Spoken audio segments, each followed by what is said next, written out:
Pag-usapan natin si Kristo. Alam niyo ba na hanggang ngayon, nang pasimula alam natin na si Kristo ay Diyos. Nang pasimula, ibig sabihin nung una pa lang, na simula ng yung mga matatanda sa atin, alam nila na si Kristo ang Diyos. Ngayon sa henerasyon ngayon, nagkakaroon ng kalituhan. Sa paglabas nitong Iglesia ni Kristo na nagtuturo na si Kristo ay tao, at saka itong Muslim na nagtuturo na si Kristo ay isang propeta lamang na sugo ni Allah. Pero alam natin na isang pasimula pa, si Kristo ay Diyos. At talagang sinasabi sa Biblia na si Kristo ay Diyos. Ngayon, pag-aralan natin kung ano talaga ang kalagayan ni Kristo. Siyempre, tagapagtanggol tayo ng Diyos at hindi natin papayagan na si Kristo ay gawin lamang tao o isang propeta na ito ay walang katotohanan. At para na rin makatulong ako sa ibang tao na naguguluhan dahil sa social media na nagtuturo ng mga mali. Una, sa aklat ng awit, sinasabi ng Panginoon sa anak, aking sasaysayin ang tungkol sa pasya. Sinabi ng Panginoon sa akin, sinabi ng Panginoon kay Kristo, ikaw ay aking anak, sa araw na ito'y ipinanganak kita.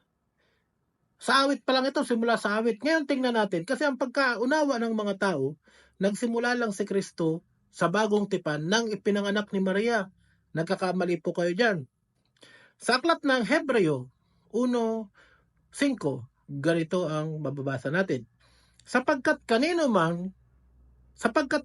nga sa mga anghel, sinabi niya, kailan may ikaw ay aking anak, ikaw ay aking ipinanganak ngayon, at muli ako'y magiging kanyang ama, at siya'y magiging anak ko. Yan ang sinabi kay Kristo. Kanino mga anghel, walang sinabihang, ikaw ay aking anak. Kay Kristo lamang sinabi. Kaya si Kristo ay anak ng Diyos. At kapag ikaw ay isang anak ng Diyos, syempre ikaw ay Diyos. Hindi ka pwedeng maging isang tao. Ipagpapatuloy natin kung ano ang katotohanan. Ngayon sa pagpapatuloy sa aklat ng Juan 1:18, ganito ang mababasa natin.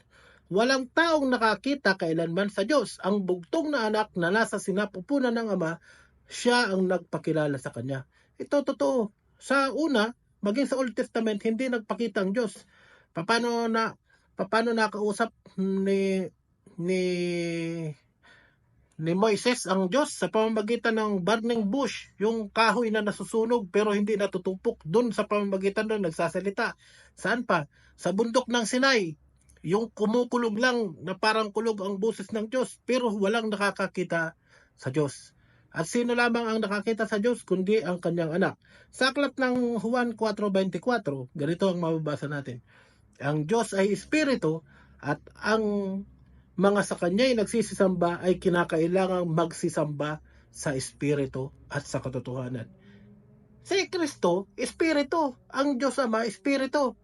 Kailan lang si Kristo nagkaroon ng laman? Nung ipinaghanda ng Diyos para si Kristo ay pumasok sa sanglibutan. Pero hindi nagsimula si Kristo nang simula nang ipanganak siya ni Maria. Hindi doon nagsisimula ang Kristo. Nagsimula ang Kristo bago pa itatag ang sanglibutan.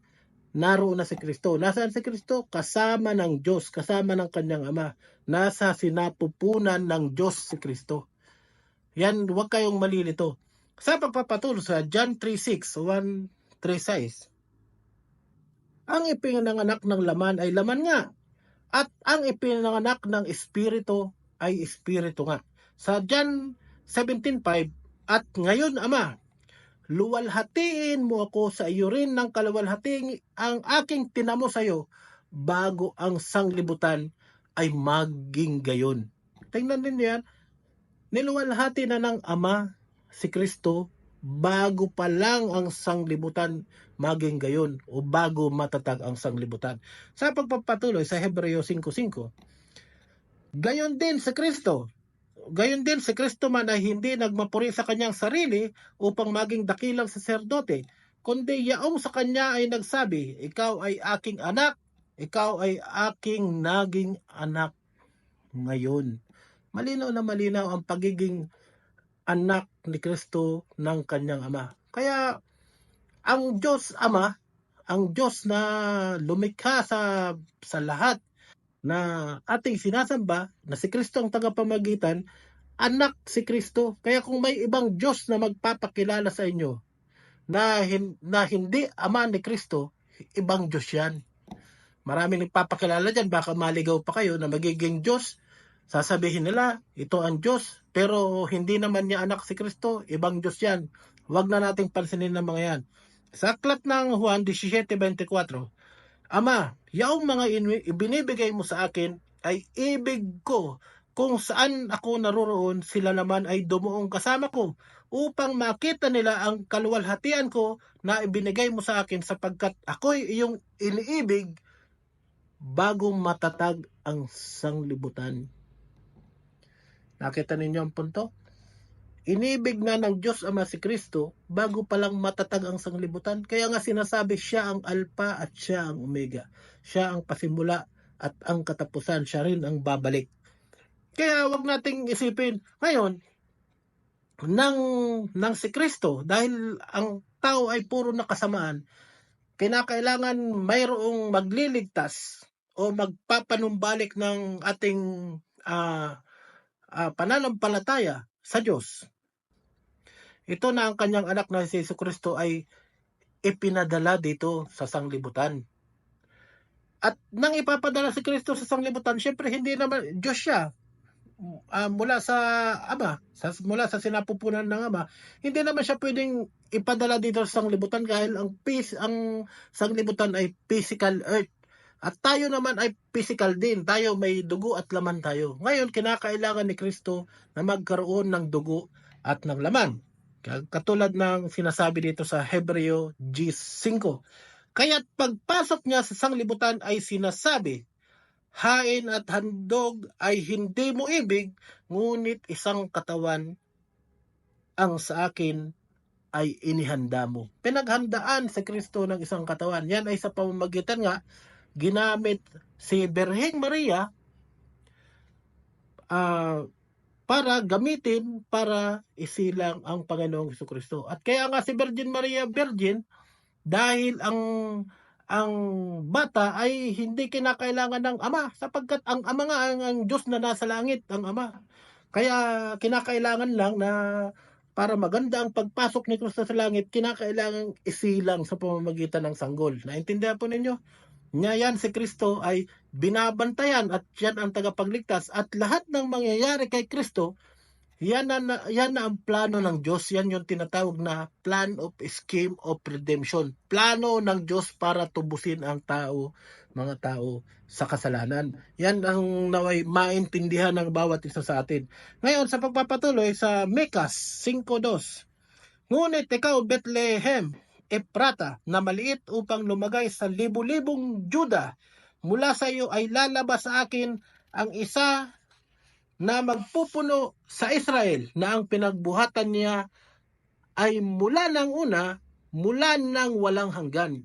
Si Kristo nagmula sa walang hanggan. Yan, nakahula na yan.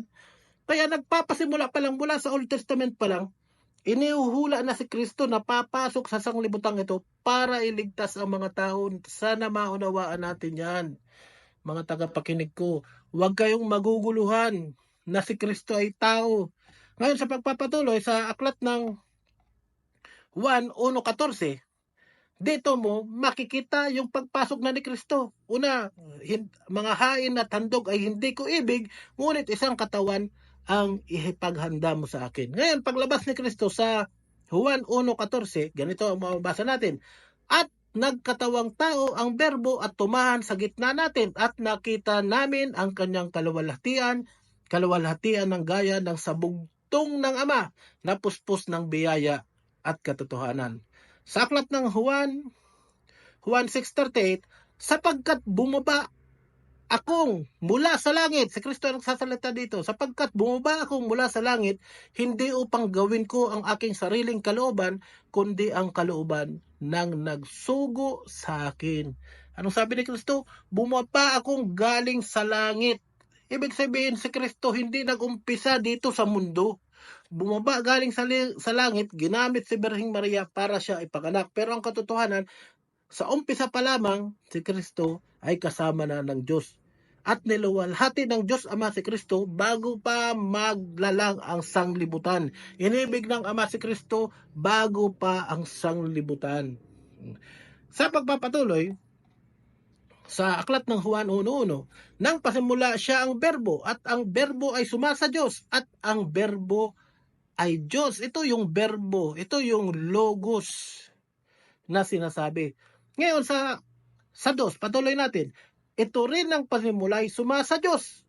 Si Kristo nang pasimula, bago likhain ng lahat ng may buhay, si Kristo ay sumasa Diyos. Sino ang unang may buhay? Siyempre yung mga hayop, si Eva at Adan, yung mundo. Kasi ang mundo, may buhay ang mundo. Ngayon, sa pagpapatuloy. Sa 3, ang lahat ng mga bagay ay ginawa sa pamamagitan niya ni Kristo at alinman sa lahat ng ginawa ay hindi ginawa kung wala siya. Kaya sa una pa lang, magkasama na ang anak sa kang ama. Nung lalalangin ng tao, anong sinabi ng Diyos? Lalangin natin ang tao ayon sa ating wangis. Ayon.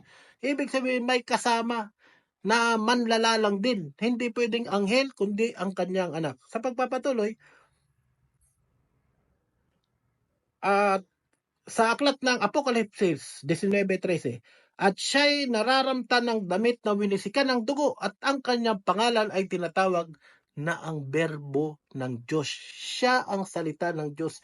Ito yung binabanggit sa Juan 1:1. Sundan ninyo kung may mga Biblia kayo dyan, na nang pasimula siya ang berbo at ang berbo ay sumasa Diyos at ang berbo ay Diyos. Balikan natin sa Revelation 19:13.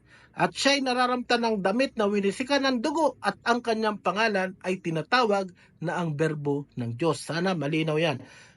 Revelation 19:16, at siya'y mayroong isang pangalang nakasulat sa kanyang damit at sa kanyang hita, hari ng mga hari at Panginoon ng mga Panginoon. Si Kristo yan. Colosas 1:17, at siya'y una sa lahat ng mga bagay at ang lahat ng mga bagay ay nangabubuhay dahil sa Kanya, dahil kay Kristo. Naway ang paksang ito ay makapagpalinaw sa isip natin na kung sino man ang magtuturo na si Kristo ay tao, matakot kayo sa Diyos dahil yan ay mga antikristo. Huwag kayong sasama sa kanila sapagkat pagdating ng second coming, tandaan natin, si Kristo ang babalik, si Kristo ang hahatol. Tapos ang paniniwala ng iba o mga nag-aalinlangan na si Kristo ay tao, ano sa tingin ninyo ang hatol sa inyo na ang tagapagligtas ay pinag-iisipan ninyo na siya ay tao? Sana po manumbalik kayo sa paniniwala na si Kristo ay Diyos, ang ating tagapagligtas. Maraming salamat sa inyo.